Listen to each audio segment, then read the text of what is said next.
Ladies and gentlemen, this is the Voice of Bold Business, Program 15. I am your host, Jessica Dewell. I must admit, you have been here, I have been here, my co-host Tanya has been here. There are lies that we tell ourselves to stay in a job. And today we're going to talk about 5 of them.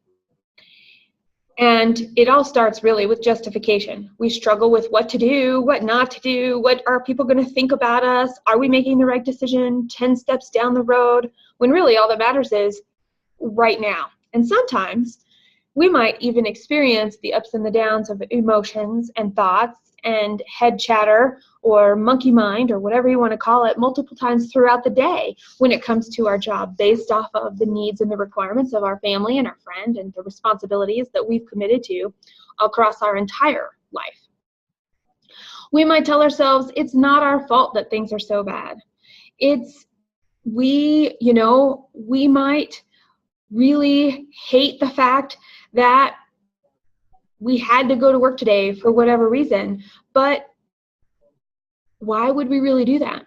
Is it because we're not being noticed? Is it because people don't really know we exist? Is it because we don't even know why we're doing the job that we're doing? I mean, sometimes it's hard enough just to figure out what to eat for breakfast and getting to the next meeting on time and squeezing out one more email so there aren't hundreds of them waiting for us at the end of the day. Yet, we never give ourselves the grace of time. If you think about reality TV and the way that we do this today, I mean, what do they tell us? They tell us, get noticed, be different, be outrageous. We can't tear our eyes from the brashness and the ridiculousness, and we can easily overlook the normal and the positive because it doesn't stand out, because it takes a little more time, because it seems mundane. The thing is, the way we do our work is the same way. Technology is changing our interactions with our customers, with our colleagues, with our peers, with our families, what we expect to be able to do our job well, and even to stay connected to work when we're not there. All of this stuff continues to change. And in a world where we're doing more with less, being able to connect what we do with personal fulfillment, with being able to achieve success in our roles, achieving our department and our company goals, and setting the stage for our own advancement in life and in our careers is up to us. So quit telling yourself a lie already, or maybe 5 of them. Own it. Speak up. Be heard. Take responsibility. And when we come back, Tanya and I are going to talk about the 5 lies we tell ourselves to stay in a job. Welcome to the Voice of Bold Business, the show that provides everything smart leaders need to evaluate situations, build relationships, and create solutions. Jessica Dewell candidly talks about the skills necessary to build tenacity and do more with less. And now, here's Jessica. I tell you what, Tanya, I had to turn off reality TV like several years ago because it moves too fast. And I get emotionally entwined and entangled, and I'm worried about what's going on in the reality TV show so much that I can't even think about what was going on in my own life. Has that ever happened to you? Well, I turned off TV in general. There might be a couple of shows that we watch, but TV in general we don't do very much of. At least not like I used to. I used to come home every day after work and watch, TV.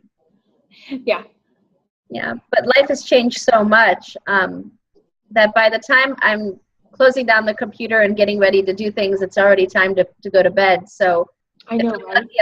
I'll squeeze in one TV show, but reality TV, maybe there's 1 or 2 shows that I really liked, but most of them were work related. So I loved Undercover Boss, for instance. Undercover Boss is I like shows like that. They're a little less dramatic than like, and I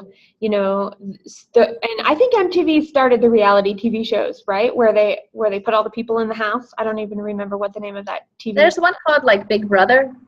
Yeah. I think it's called. And then there's a few other ones like, and I'm just thinking back from commercials, like ones where everybody's in rehab together, or Yes. The Biggest Loser is another one. There's a comedian one, The Last Comic Standing. Now, see, I like things like The Big Loser and The Last Comic Standing because you're working on skills. You're thinking about the things that you could really do and how your life can be transformed by them. And so that kind of reality TV I like. And if you were to look about, and then the stuff that's just hard and like wanting to show the whole world the ugliness of life in addition to the beauty of life, I think is great on the surface. But I think our intention really matters, and we're going to tie this into where we're going with the lies we tell ourselves, because what we surround ourselves with is going to be very much how we look at the world that we live in and how we look at our own circumstance. So, like that 15 minutes of fame, everybody wants to be outrageous to get that 15 minutes of fame. And I think there's something to that if it's really there and it's authentic and it's genuinely part of who we are. But what about when it's not? And then it becomes a survival. I'm staying in this job because I need the money, I need to eat, I need to sleep. The job isn't really about my need, my other needs. It's more about my survival needs, and we go into survival mode.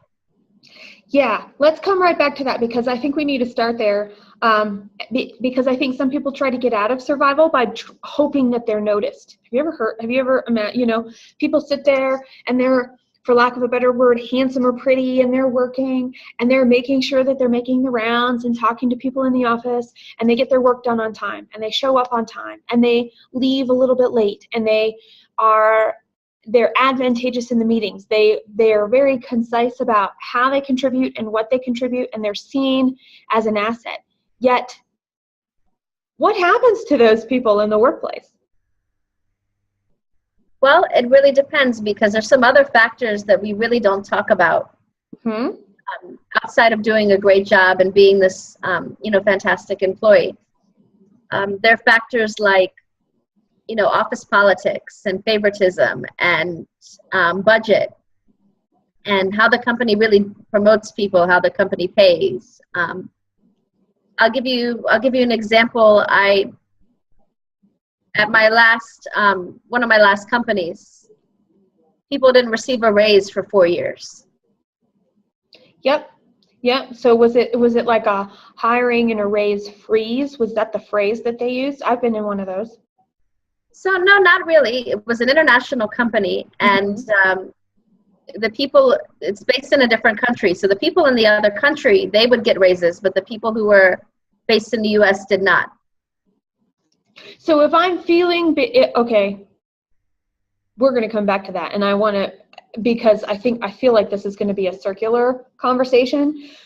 If we're doing a great job and we become a piece of furniture, we're that person that everybody can always rely on, and we start feeling taken for granted, really. And I've been in that situation more often than not. I'm like, ooh, I know what needs to happen. I'm going to make it happen. People know that I'm going to be the person to make it happen. Yet I chose not to, did not see, did not understand. And, looking back now, I can see there were some influences, some politics, internal politics of relationships that I did not choose to play, which was detrimental. And there are a lot of reasons for not choosing to play. Some of it was not choosing, and some of it was not knowing it existed, or looking to the bright side so far that it couldn't happen in this company. I know it happens some places, but it couldn't be like that in this company. I actually look a little bit, probably too much, on the good side of things. And I have to tell you, not being noticed and being taken for granted because of being steady, of being committed, of doing what you say you're going to do is pretty amazing. Yet without taking that next step and getting a little bit of courage to go, I've got to see who has the influence here. I need to ask some questions and be intentional about what the budget is going to be, what the focus is. The focus on my department is the focus on another part of the company, because I think where you were talking about of different continents having different situations may have played a big role in that. Could have done with profitability of each of the continents. It could have been growth strategy. It could have been a couple of other things. Do you know what the situation was? It's financial, of course. It's definitely financial. It was, maybe the cost of a cup of coffee to give those guys a raise there, in the other location versus, the overseas location. So while those guys are, jumping for joy over that raise, to give the other employees a raise would cost them a lot of money. Okay, so what would happen, and this is somewhat hypothetical, and maybe you have some hands-on experience, what would happen if in that situation, you or somebody on your team here in the United States had spoken up and said, I want a raise, and here's why? So it was interesting. There was a situation where people had actually quit and got raises by quitting, and this is a pretty common phenomenon across the board. You don't know what you're worth until you're ready to step out the door. And from a talent management perspective, it's so poorly laid out, because by the time that you've gone out and you found another job, it's already going to pay you a lot more, and they're probably going to treat you a little bit better than where you're at. At least your perception is that. You don't know until you get there. Right. You don't have any reason to stay. And then the studies have shown that people that have gotten a counteroffer and stayed don't stay much longer after that. It's not always about money. There's some other issues as well that are going on to get people to leave. So the carrot happens to be money, and the money tends to be too good, which, by the way, our line number one is, someone will notice my hard work and I won't have to say anything at all. Another lie that we're going to be talking about is, I need the money, or the money is too good. And we're going to probably loop back to this for that lie as well. You said something that sparked a memory in me. You don't know what you're worth until you're ready to walk out the door. Every single time I have ever worked for somebody else, every single time, the first thing they asked me when I gave my notice was, how much more do we need to pay you? What do you want that you're not getting here? And and at the time, I didn't understand what was going on. Some of that was naivety. I was in my, the first time it happened, I was in my early 20s and I didn't know any better. So I said a number and they paid me the number. I was like, holy cow, I probably should have asked for more. Why? Because the landscape was really competitive and they didn't want me going to any of the competition. And, they didn't know if the competition was trying to attract me. So that was the case. And I think it's interesting how people use money, leaders and organizations use money as a stopgap to prevent bleeding, or to stop bleeding, if you will, to keep talent. Because every action that a leader and an organization takes to keep talent or not is going to be directly reflected on the way that those people then continue to interact. So going back to this line number one, someone will notice my hard work without me saying anything. If I'm not saying anything and I'm not being noticed, there's a company culture there. And does that mean if I spoke up, I would be heard? Or does that mean if I spoke up, I would not be heard? And I think both situations exist. Or, and maybe the company can monetarily give, but maybe the company can't. And that's where being prepared and understanding, okay, I'm being taken for granted. And after a while, being taken for granted hurts. But somebody will notice me someday, because they always, they pat me on the back as they go down the hall, say good job, tell me all these things. They give me this feel-good public motivation, if you will. But but there's nothing else to round it out. And nobody ever asked me, what do I want? And you know what? It's up to me, isn't it? It's up to me to decide what I want. So if we're thinking about this, let's run in with a tip here. Someone will notice my hard work without me saying anything is the lie. So what would a tip be, or tips be, to find the courage, because it takes the skill of courage to speak up? So I think, keeping track of all of your goals and where you've met them, and where you've exceeded, and having that track record with you always. Mm-hmm. And at the time of performance reviews, mention to them that I don't feel that I'm getting the most out of my career here. And this is what I would like. And you would say, well, I've met these goals. I feel I should be up for promotion. I feel I need a raise. You need to be open with what you need. I like that. So here's a plan. Here's a plan that can continue to move me towards where I want, and continue to that also will allow me to continue to do well for you. Yeah. Okay. And if they're not responding to that feedback in a way that you feel is sufficient, it might be time to look for another job.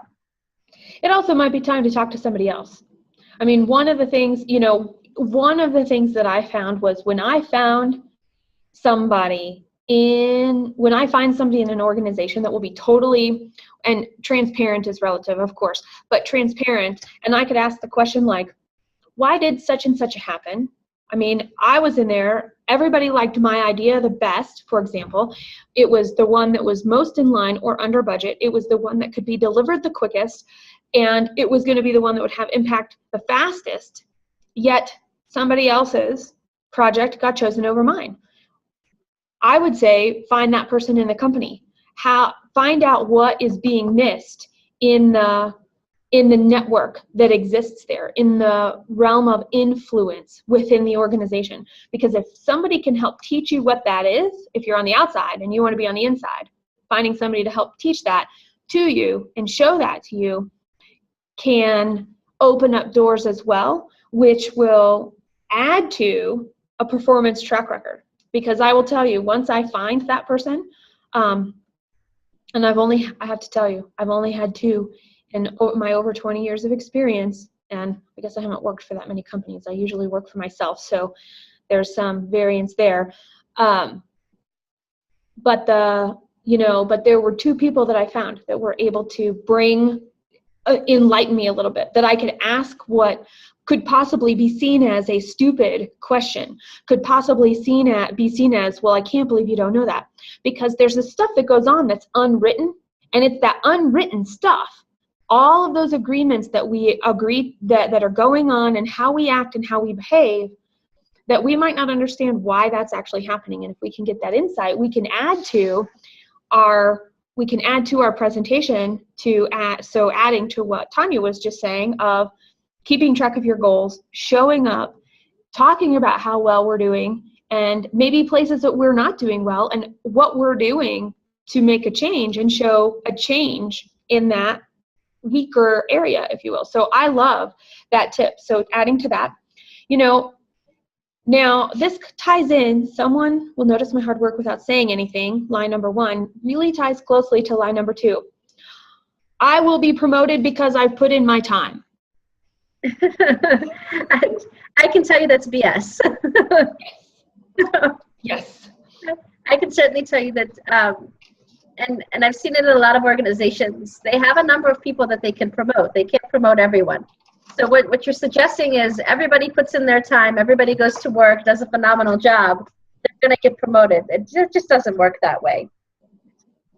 Well, and you know what, even in, and there are a couple of reasons why. The first is most organizations are basically pyramidal. The higher up the organization, the less number of spots there are. And so understanding what that takes in an organization, it goes back to the influence piece. Who is the influence? Who do you need to know? Who is your boss's boss? And what are the things that are going to impact not only you doing a good job and feeling fulfilled, but what other people will notice about you for that promotion? Because really, it's all about perception and networks at that point, and building those relationships. Now, do you know a lot about holacracy, Tanya? No. Okay, so I know a little bit, and Zappos is an amazing organization that has been a whole bunch of studies the last few years since they switched to a holacratic model where it's flat instead of pyramidal. So you have a whole bunch of circles, and you have 2 main groups. You have governance and you have operations, and within that there are these functioning circles where everybody has a level of responsibility, and there's even more transparency around it. Vortex is another example, going over to the East Coast there. They, I don't know if they called it holacracy when they did this, but they put this flat organization together where the functional groups that a person, so let's say I was part of a company that had holacracy, when it was time for my performance review, it wouldn't matter where I was, every single person who interacted with me and the teams that I worked in would be part of my review. The people below, quote unquote, with different responsibilities, similar responsibilities, and maybe, more responsibilities would all sit in a room, and they're deciding, have I carried my weight? Am I adding value? And they're determining if I get a raise and what my raise might be. And I find that very curious too, because our organizations are usually not set up specifically to help people get promoted. They're specifically designed to deliver a product to a customer and make a profit. Yep, absolutely. So, giving that some thought, I don't know if you've ever seen this reality show. I used to visit with my sisters, and they would watch this, and sometimes I would catch it with them, and it's America's Top Model. Okay. So at the end of the season, only one person is selected. Mm-hmm. If you think of a company, they all have slots and a budget allocated for promotion. So I almost felt that at some organizations, it was like Gladiator, where you were battling to the death over the other person, and it created a culture where you knew who your competition was and you wanted to throw them under the bus. Right. I'm kind of like, thinking about it and, getting that perspective that I don't like this culture. I don't like this idea. I think if you do put your hard work in, you should get, some recognition of some sort. Not everyone is going to be CEO. No, but not everybody wants to be CEO, so we should put that on the table too. Yeah. And some people who want to be CEO haven't done enough jobs to know that they really may not want that role. Does that make sense? Yeah. Yeah. And not everyone is going to be going to senior management. So right. I think it's really developing your people to be the best that they can be, making them feel good about themselves, and foregoing these titles and focusing more on the financial rewards. So if you're bringing profitability to your company, you should be receiving, a financial reward. Yes. Okay. And to take that, and I'm going to go back to, my soapbox. My whole existence of soapbox is that a business exists to make a profit, and it needs to, because without a profit, there's no way to grow and expand and take care of things that pop up, like servers breaking or unexpected and quick changes in government regulation or shipping models or things like that. So there is a need for a profit because it shows that a business is healthy. Just like in our own homes, if we spend more than we make, we are going to be in debt. Well, how long can that happen? There's an end point there where there's only so much debt we can go into before we hit this bottom, if you will. And companies, not only, they want to make a profit because as long as they're making a profit, they can provide jobs.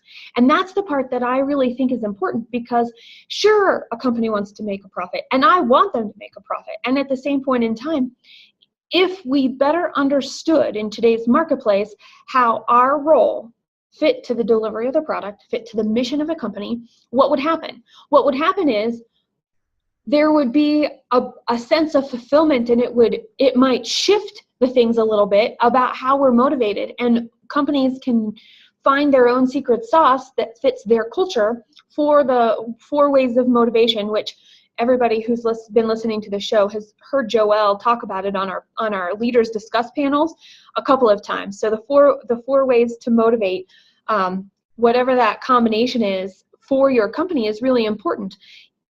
Yet the thing is, employees are important. Just because employees are necessary to make a profit, what happens if all your employees walked out, leaders?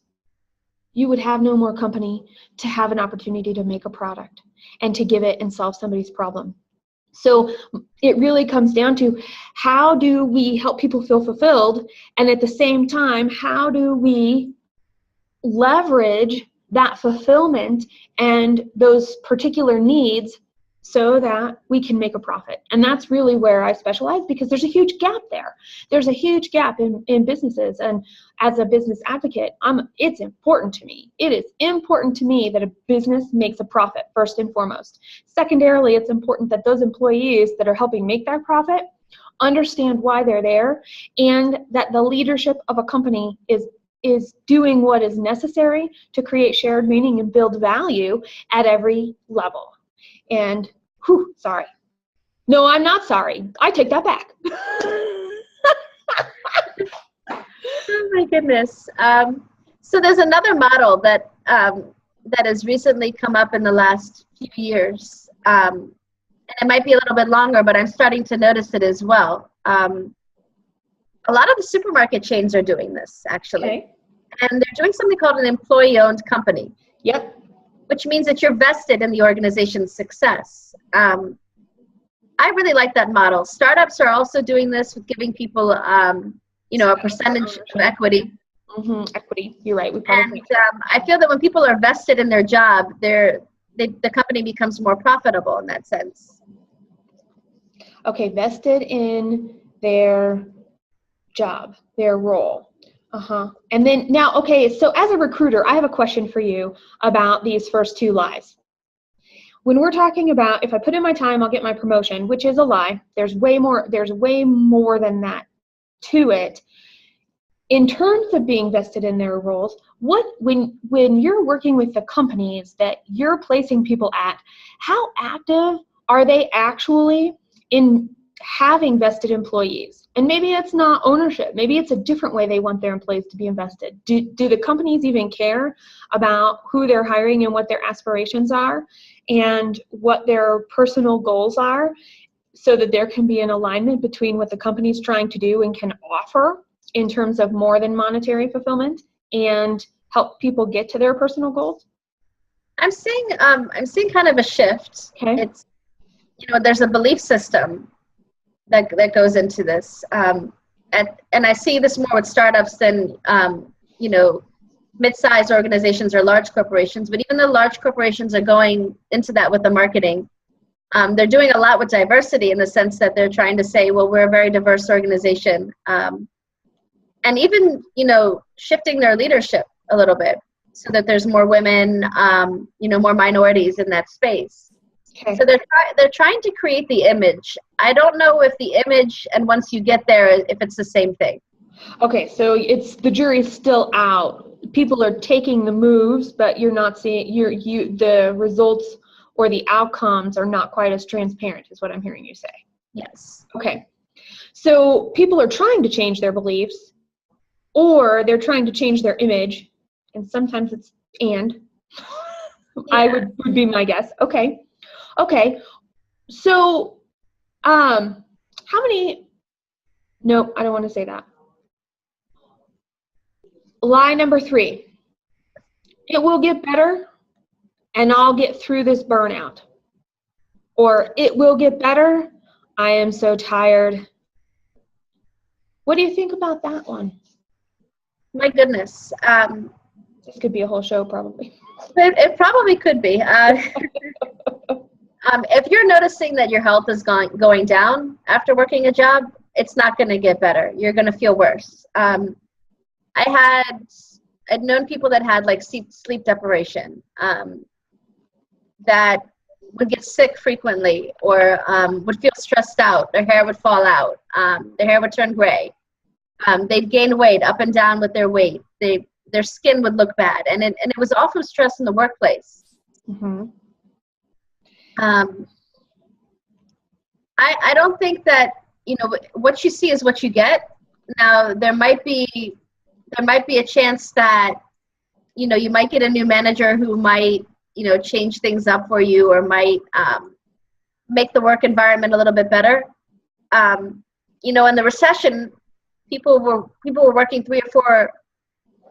They were working jobs where they were doing the jobs of 3 or 4 people. And they kept telling each other that things are going to get better. And, you know, they got scared at the same time because they saw layoffs in the recession. And I remember this. People were just always so scared to get laid off. I'd seen people just frightened. And they were taking any job at any salary. They weren't even negotiating out anything. They were just taking whatever because they wanted to survive. Now you're seeing people take that revenge almost, and they're asking for the moon, sun, and stars in their next position. And they want to know that they're not going to be overwhelmed, that they're going to have enough resources to do what they need to do to be successful. And therein lies the key, the definition. I'm writing this down too, definition of successful. Because, hello, every single person out there. Hello, every leader listening to this show. Hello, every leader who's going to pass this on to somebody that they know as a peer that is struggling with burnout right now. What is the definition of successful? Some people, and it's easy to get into this habit. It's easy to get into a habit of, I'm going to do as much as I can, as well as I can, and I'm going to be this rainmaker at the expense of everything else because of whatever. So is that really success to us personally, leaders that do that? By the way, I'm going to raise my hand, and I got to call the kettle black because I'm one of those people. I'm one of those people who's like, there's a problem, I'm going to do whatever I can to help. Oh, 50 people have a problem, I'm going to do whatever I can to help 50 people. This entire organization is really struggling right now. What can I do? And I become Atlas, holding the whole world on my shoulders. And it turns out people will let us do that because it's in their best interest. And that's not a slam on anybody. They could be looking at it and going, oh, this is what really drives Jessica and people like Jessica. So we're going to let her do this because she's thriving and she does so well. And here I am on my insides going, please help me. I don't know. I can do all of this, but you guys are just giving it to me and walking away. And so I have to know what successful is before I offer to help. And everybody like me out there, what is your definition of successful? And can you actually impact and make a difference? Because there's no reason to help if you can't make an impact, period. Number one. And know your limits. 2. Yeah, know your limits, absolutely. Right. I guess, like all of us, I got to a point where I was taking on way too much in general. And I got frustrated and I got mad, and like everybody else did. You were taking on so much, and I wasn't seeing the reward that I was expecting to see. But the moral of the story is I didn't set those expectations out firmly enough. Oh, so you moved your line in the sand, scooted around? So I didn't say, this is the limit. I just said, okay, you need this. I'm going to go ahead and do this. I'm going to do it. I'm going to do it. Yes, yes, yes, yes. Mm-hmm. And I was a yes person, as opposed to who I am today. And I'm like, no. One of my favorite, I have to tell you what, there's probably a Jess and Scott show about this when Scott and I had our show going. And one of the things that somebody said on the show was, every single time you say yes, you're saying no to something else. Can you live with that? And what I found was every time I said yes, at work or volunteer or otherwise, because I'm a bleeding heart when it comes to this stuff and I want to help and I have so much energy, that's fine. The thing is, I only have 24 hours in the day just like everybody else. And so what was happening? When I said yes to all these other things, I was saying no to my family. I was saying no to my personal development of my desire to read 10 pages of a nonfiction book every single day. I was missing dinners. I was not eating lunch. So I was actually saying no to my personal health and my personal wellness as well. And so that's something, yes, what can I actually impact? Know my limits, because every single time that you say yes, you're saying no to something else. And is that okay with you?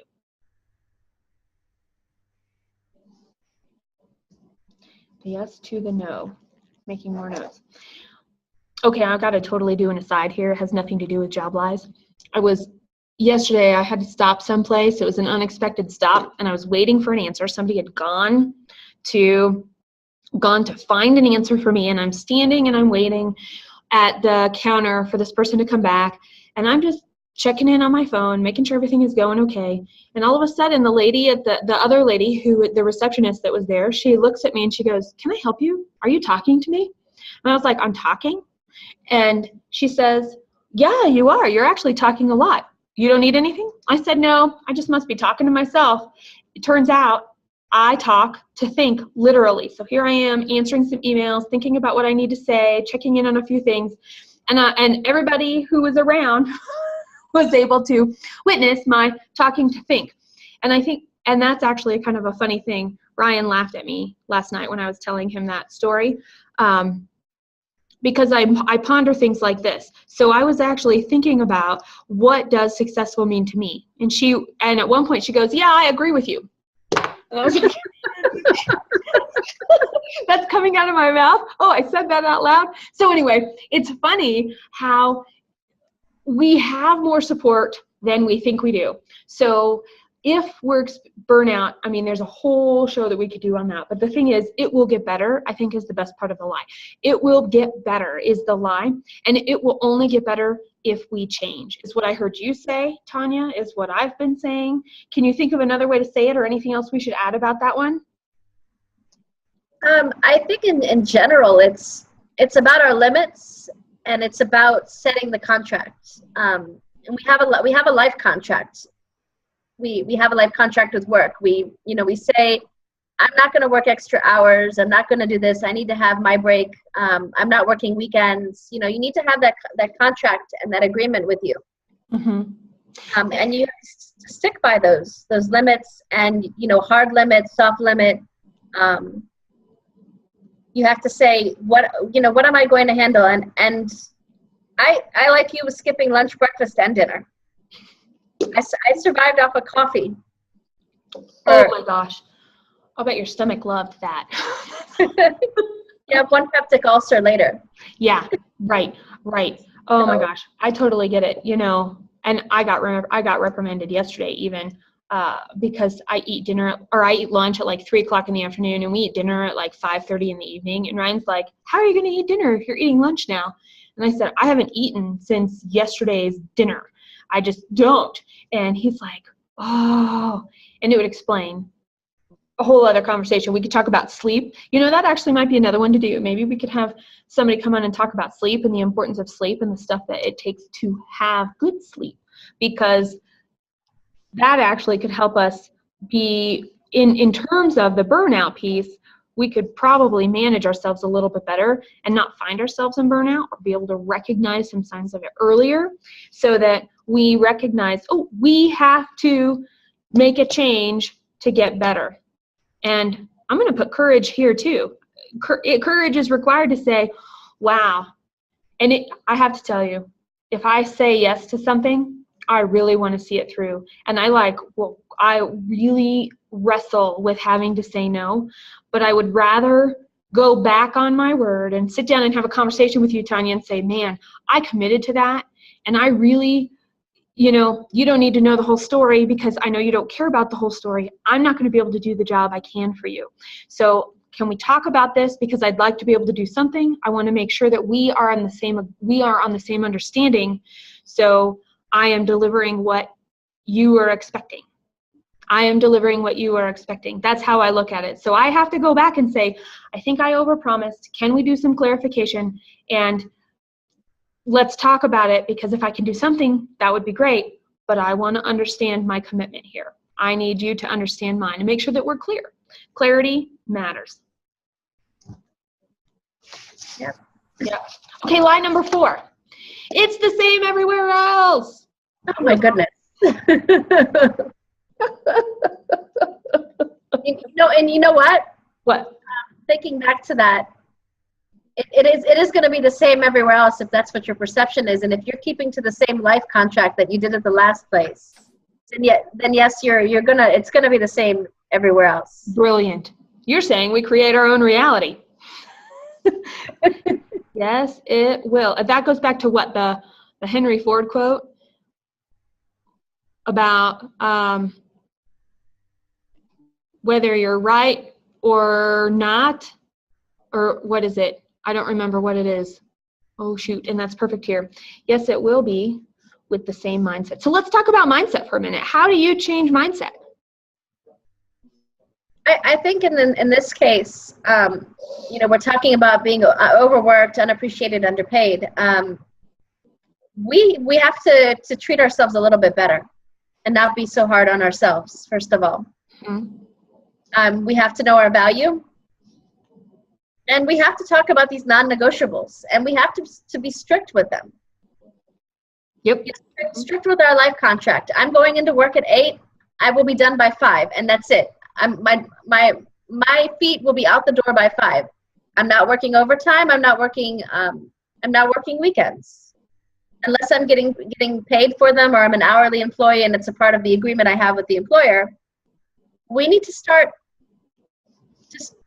talking about these hard limits. And answering phone calls at dinner. Right.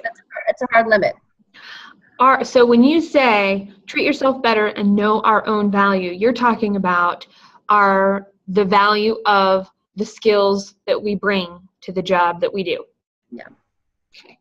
And there's also a study that says if an employee is working over 40 hours, the quality of work goes down. Yeah. Yeah. Yeah. So, yes, we do need breaks. We do need breaks. Take a vacation, for God's sakes.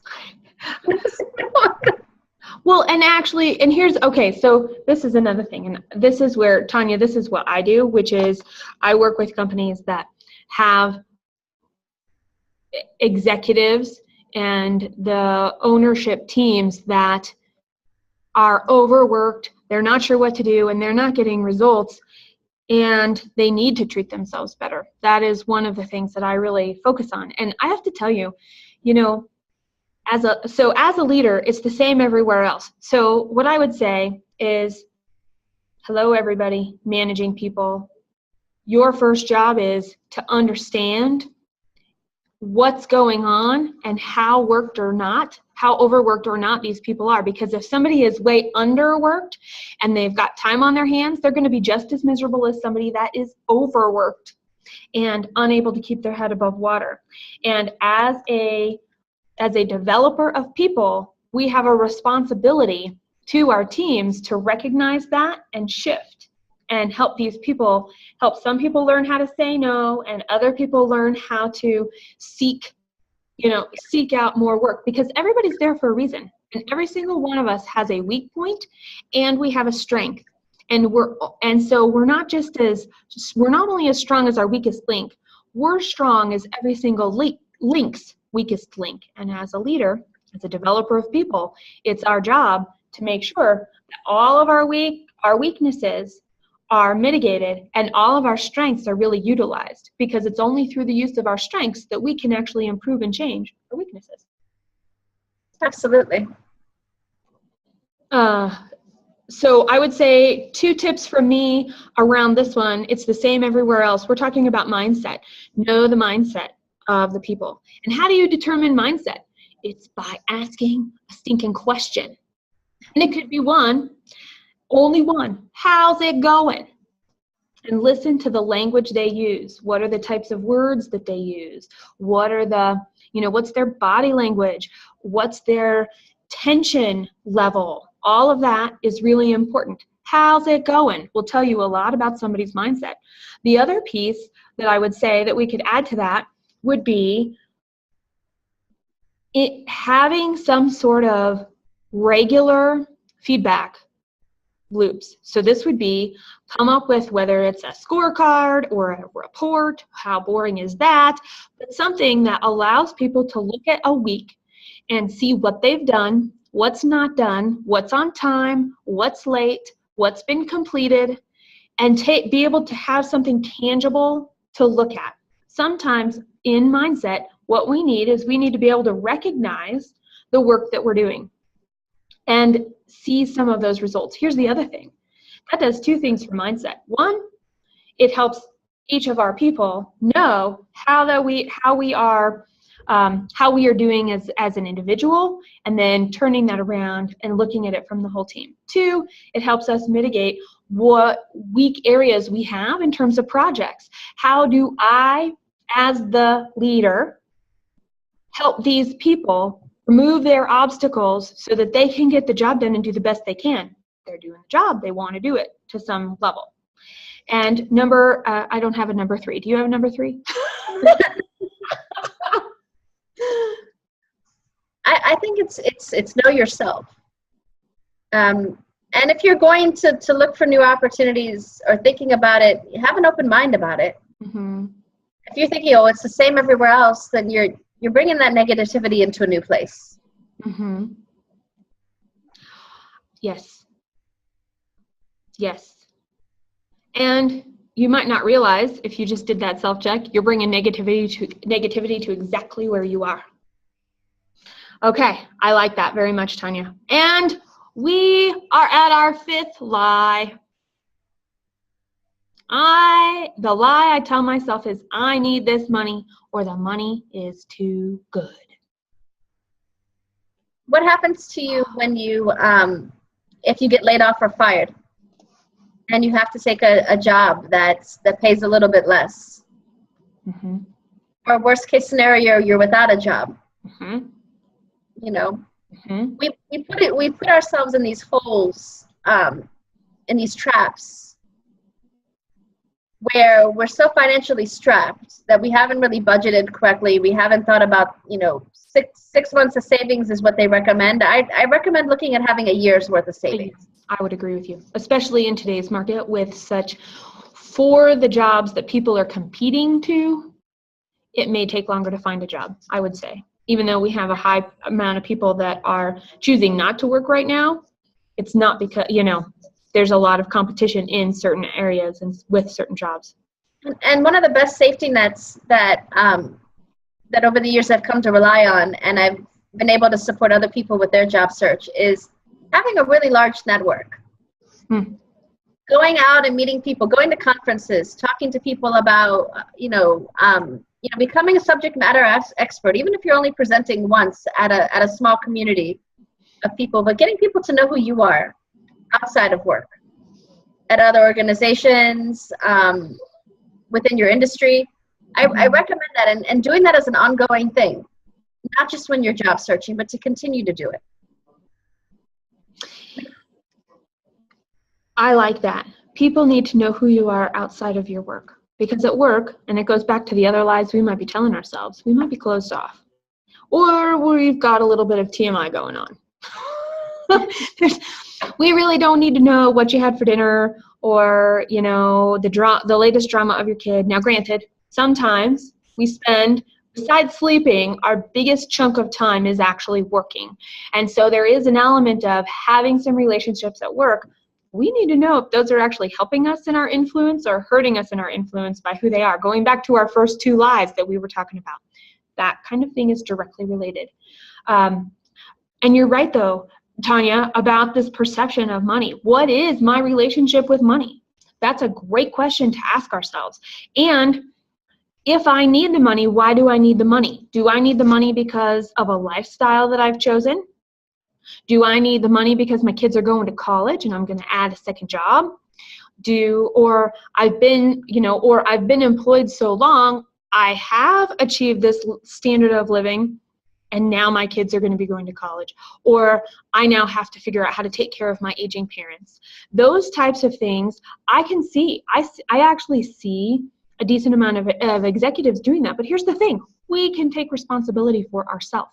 And just like you were talking about, Tanya, of not having savings for a year somewhere, this little crash fund that might be necessary, but also taking a look at the budget. I loved that you said that too, because we only have a certain amount of money coming in. It doesn't matter who we are. We have a certain amount of money. Well, that's not true. I suppose if we were trust fund kids and we still are probably having an income from our trust. So I do think it applies to everybody.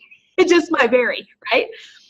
There's a certain amount of money coming in, and there's a certain amount of things that we want to do. And what's important is giving first important. Is the types of food we eat important? Is the clothes that we wear or the car that we drive important? Is our family vacations important? Because they all can't be equally important.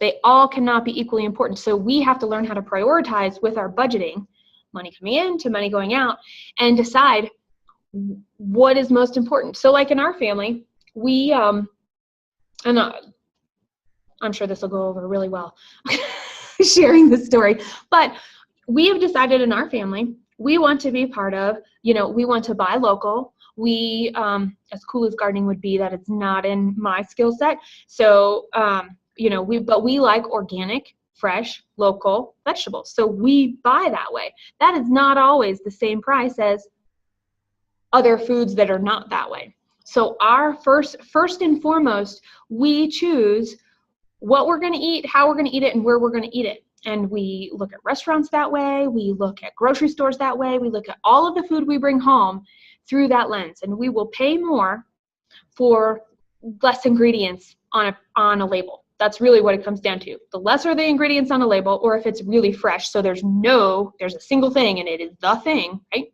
Lettuce, tomatoes, whatever. That's where we put our money first and foremost.